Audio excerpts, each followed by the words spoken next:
इसमें एक और कैरेक्टर आ जाते हैं, that is M R Jayakar. ये वन ऑफ द लीडर्स थे हिंदू महासभा के, राइट। इन्होंने पूरा अपोज किया जो भी एफर्ट्स कॉम्प्रोमाइज के लिए किए जा रहे थे। अब ये कॉम्प्रोमाइज किया क्यों जा रहा था, ये डिमांड्स पूरी करने को क्यों तैयार थे?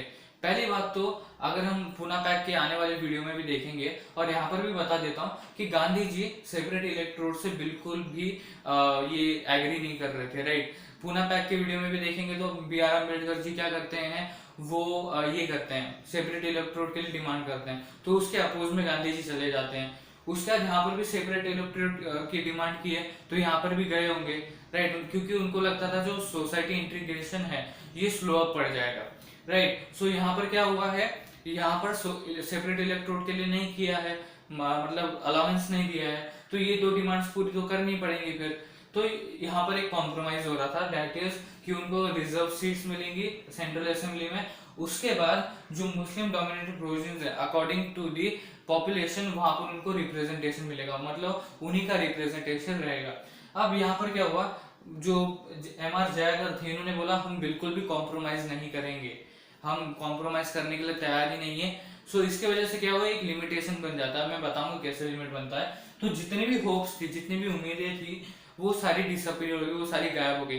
किस चीज की उम्मीद, कि जो हिंदू और मुस्लिम के बीच में सीरियस इशू चल रहा relating to the relationship between both of them, ये रिजॉल्व करने की कोशिश कर रहे थे विद द कॉम्प्रोमाइज, राइट। वो कहाँ हो रहा था, ऑल पार्टी कॉन्फ्रेंस में जो 1928 में हुआ था। तो वहां पर ये सारे इश्यूज वगैरह रेज किए जा रहे थे, ये सब कुछ हो रहा था। तो वहां पर क्या हुआ, इन्होंने दो डिमांड्स की, हम कॉम्प्रोमाइज करने के लिए तैयार थे। सो इन्होंने क्या बोला कि हम कॉम्प्रोमाइज नहीं करेंगे, वी विल नॉट कॉम्प्रोमाइज। तो जितनी भी होप्स थी इशू को रिजॉल्व करने की ऑल पार्टी कॉन्फ्रेंस में, वो सारी डिसअपीयर हो गई, वो सारी चली गई, गायब हो गई, राइट। अब ये लिमिट कैसे बनता है, फिर ये लिमिट कैसे बना? तो जैसे मैंने बताया था कि जो प्रॉब्लम्स थी हिंदू और मुस्लिम्स के बीच में, वो लिमिट्स में कन्वर्ट हो गई। तो यहाँ पर इस चीज के वजह से, इन दोनों के मतभेद की वजह से क्या हुआ, हिंदू और मुस्लिम्स के बीच में जो गैप था वो उतना ही रहा, और वो प्रॉब्लम्स और बढ़ती गई, और वो प्रॉब्लम्स कन्वर्ट हुई लिमिटेशंस में। समझ में आ रही बात? क्या हुआ देखिए, यहाँ पर अपोज किया तो इन दोनों के मतभेद चालू हो गए, किसके बीच में, मोहम्मद अली जिन्ना और एम.आर. जयकर के बीच में। सो इन दोनों के बीच में मतभेद चालू हो गए, तो वापस वही सब कुछ दंगे फसाद होने लगे, फिर इनका रिलेशन और खराब होता गया, तो और प्रॉब्लम्स बढ़ती गई। और जैसे कि मैंने पिछले वीडियो में बताया था हिंदू वर्सेस मुस्लिम के लिमिटेशन 2 में, दैट इज कि उनके जो प्रॉब्लम्स थी वही लिमिटेशन बन गई for the civil disobedience movement. तो यहाँ पर भी क्या हुआ, यहाँ पर हम कॉम्प्रोमाइज करने के लिए तैयार नहीं थे, ऐसे एम.आर. जयकर ने बोला, तो उनके बीच में मतभेद चालू हो गए, स्टार्ट हो गए।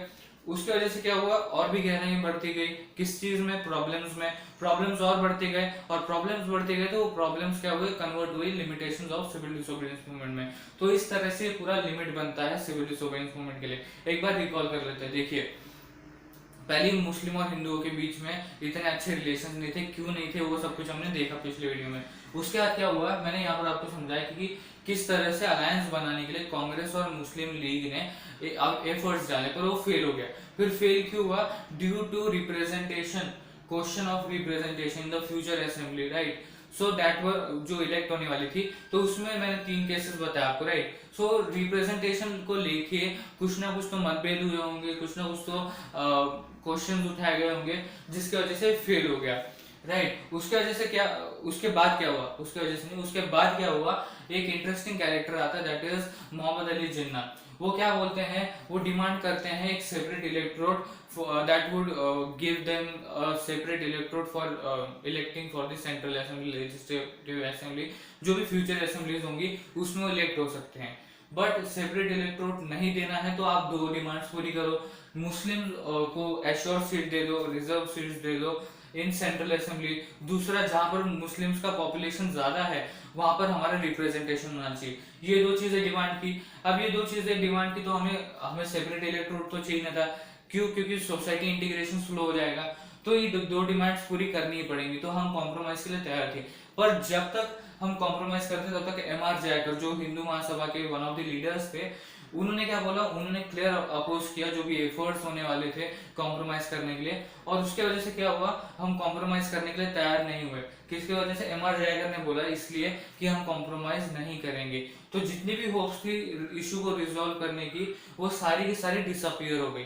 और इसकी वजह से क्या हुआ, रिलेशंस और खराब होते गए, रिलेशंस और डिपेंड होते गए, डिपेंड इन द सेंस खराब तरीके से, नेगेटिव तरीके से, और रिलेशंस खराब होते गए, प्रॉब्लम्स बढ़ती गई, प्रॉब्लम्स इशू में कन्वर्ट होती गई, इशू किस में कन्वर्ट हो गया, वो कन्वर्ट हो गया लिमिटेशन में। ओके, प्रॉब्लम्स लिमिटेशन में इनडायरेक्टली वो हो गई, कन्वर्ट हो गई, और वही लिमिटेशंस बन जाती for the civil disobedience movement. Okay, so अब तक हम 3 लिमिटेशंस कवर कर चुके हैं। आने वाली वीडियो में हम देखेंगे about the fear of majority and minority, कौन फियर था about the majority and minority, किस लिए था, देन उन्होंने क्या किया, वो सब कुछ हम आने वाली वीडियो में देखेंगे। तब तक आपको सिर्फ 3 चीजें करनी है, like and share my video and subscribe my channel Gyan classes, and thank you for watching this video friends.